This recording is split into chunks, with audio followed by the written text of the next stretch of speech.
security. Hi guys, welcome to Deliberate, Conscious and Candid Talks. It's another opportunity we have here to speak to you guys and share our thoughts. At least for the second time, I have a guest. Now, last time I figured I didn't introduce him, and that's because I was so nervous, you guys. I was so nervous because I was going to say hi to his parents for the very first time. And I feel like I don't know, maybe it's just a me problem, but I was really scared. I didn't know what to expect. And so yeah, maybe that's why I did not introduce him. So I'm taking this opportunity officially to introduce you. So tell them who you are. Hi guys, my name is Samuel Wanjiro. Yes, and this beautiful lady here is my girlfriend, and I'm happy to be part of this journey of hers. Yay, thank you. Thank you for coming through. The reason why I came on here, or we came on here, is because for the longest time I've had people say, like when people post things on Instagram, on Facebook, on WhatsApp, especially relationships, people have a tendency of saying mtachana too. And then again, I feel like people blame social media. Like they're like, people are usually like, you don't need to post your relationship or to get it out there, on social media. And I was wondering, does social media have anything to do with the failure or success of a particular relationship? Does it have an impact, a negative or positive impact on a relationship? Because I don't get, like, people have this perspective or this view that when you post your relationship on social media, then the chances of it succeeding or failing, or no, actually succeeding, the chances of that relationship failing are very high. But what does social media have to do with the failure of a relationship? Number one, let's go back to a statement ulisema mtaachana. That's a very negative statement. Why would someone wish others waachane anyway? I don't think kuna shida kubwa na kupost, because after all you're doing it for you. It is me and you. We are putting it there for us. That's why iko kwa wall yetu si msee mwingine, So well, even for other people to see, yeah. But why it is okay for people to celebrate with you whatever is going on with you. And I don't think inafaa kukuaffect wewe or whatever people will say after that. Haifai kukuaffect, but there is a percentage fulani huwa inakuja na inaanza kuwa ni kama italeta shida. Hizo statements kama hiyo nimesema mtaachana tu. Na you tembea inakuwa ni kama that's what in a trend, and people wanaichukulia ni kama that's how relationships zinafaa kuwa. After some time mta break too. But then don't you think if your relationship is built on a solid foundation away from other people, like just the two of us for instance, don't you think that's just noise? It is. Because kama sisi we've started a relationship, and we know what affects our relationship positively and what affects our relationship negatively. So what does social media have to do with us breaking up?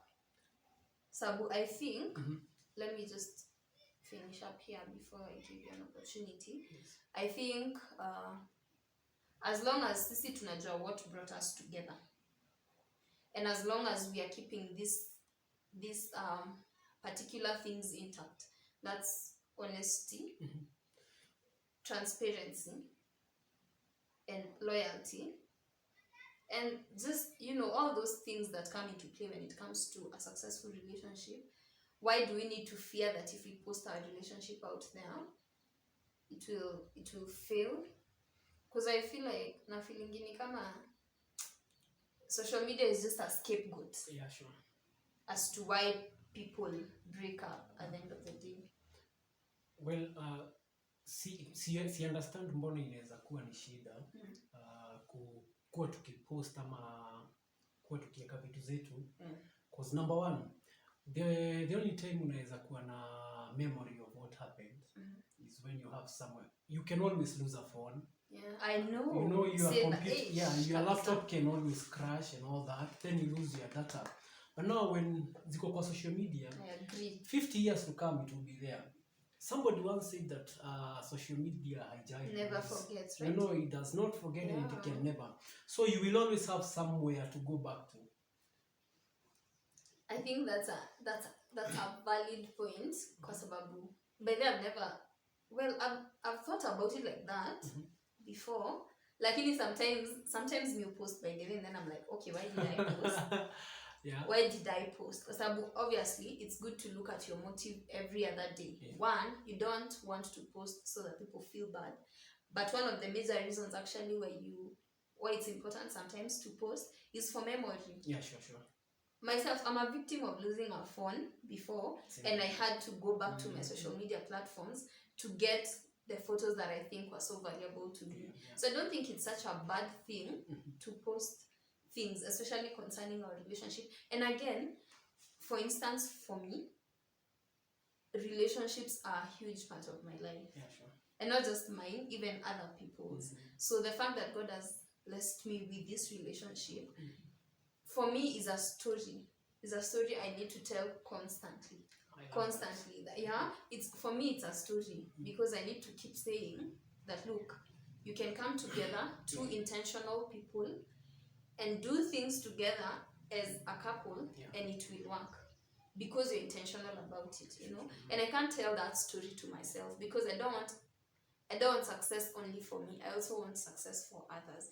And I told you guys that we will tell our story, you know, sometime later in the future, we will tell our story. Yeah. So sometimes you judge people when they post their stuff. And again, look, even if you do not post, right? Yeah. It doesn't give you a guarantee that a relationship will work. Because posting is not what makes a relationship break. It's if you have not made a solid foundation. Sure. That's what I keep thinking. So I don't know what you guys think, by the way. Comment on the comment section down below and just tell me, do you think social media has anything to do with a relationship failing or succeeding? Well, and I also think motive is very important as to why you are doing what you are doing. Because when you are posting like a video of you, photos of you, and like for us, we post our photos and our videos out there. There is someone who needs it for motivation. Surprisingly. Yes. Okay, sometimes we ignore hizo vitu ndogo, but there is someone somewhere anataka that thing to know that this thing still works. You know? So ile time unaweza fikiria about what people will say about you posting stuff. You are losing it. Because number one, you're not posting for recognition ama kufanya mse mwingine mahali asikie vibaya. Definitely. If your motive is right and your intention is clear, then you're good to go. You don't have to, as you said, it's noise. You don't have to listen to what people would say. After all, whether you post or not, there's someone who will see you together and they will be like, wataachana tu, you know. And that's actually called, in sociology, we have something called social intimacy, you know. And there's a part where in a relationship, there's a part where if you hide it for too long, you know, there are people who choose to hide their relationship to keep it secret for some time. There's a place where it becomes exhausting and you start feeling like there's something left for you to do, not even posting. You know, like the way you go out with your partner, or you know, you'd make me know your friends and me my friends, and for you to meet my friends. Sometimes social intimacy is important because then you realize that this person is not joking around. You know, when you hide something for too long, it looks like you're still scared that this thing is going to either fail or succeed. And relationships are a matter of faith. I don't want to call it risk because it's faith. You know, for us it's faith, honestly. It's faith. Because we are leaving it in the hands of God and doing the best we can for ourselves. You know, trying to align ourselves in a way that we will come together and agree on most things, right? Now, having said that, then I don't see a problem because of that social intimacy. I don't see a problem in us posting, you know. But again, I think people should let go of the pressure that comes with social media, because now kuna place unaweza fika and you start posting to impress them. and you start posting because you want to fit in a certain group of people, or you want to keep or you want to look for validation from people. You want them to say, yeah, your relationship looks good, or you want them to tell you, yeah, we love what you're doing, nini. But if you don't love yourselves as a couple, before any other person gets to love you, then that relationship is bound to fail. And people will think that it failed because maybe you are posting too much. The problem is posting too much, and uko behind the scenes, you're not working. You're not working towards making your relationship work. That's the only reason. That's the only problem I see with over posting and not focusing on behind the scenes, the work that you do behind the scenes. Yeah, and sometimes the reason as to why people would post for validation is when you want to remain relevant, and wase usema ni content imeisha, but you still want to force yourself to remain. But now I don't believe ni content inakuwaga imeisha, because God anakuwaga ametupatia anatupatiaga what we need to do at a certain time. But ile time hauna something to say, it does not mean that you are done. No, it's just that time ya kufanya kenye unafaa kufanya haijafika. And when that time comes, you will get something to say. But because you want people to know that you're still there. Na hiyo nafanyaga by the way msee ata lose track. You were doing this as a ministry, now you are doing it for fame. Because you want to remain there.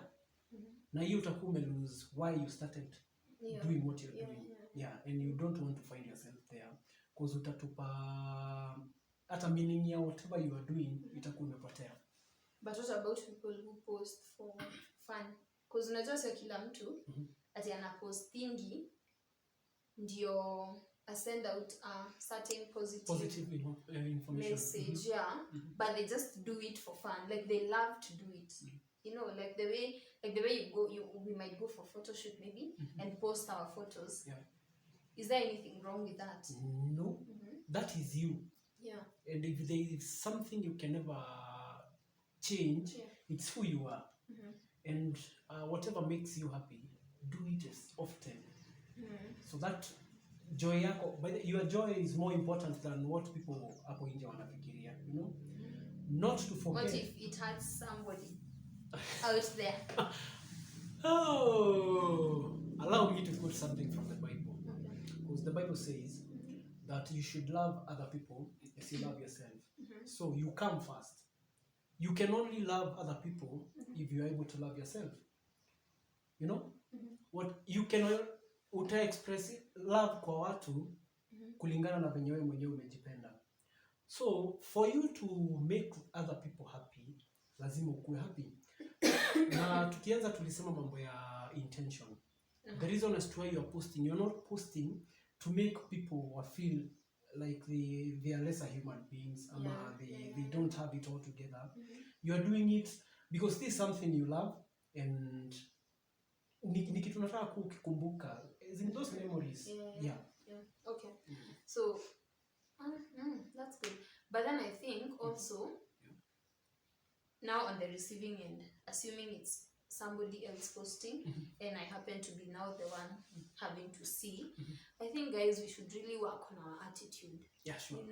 You don't have to feel bad about somebody else's milestone in life and to make them feel like they should hold back just so that you don't feel bad. That means there's a problem. There's a heart problem.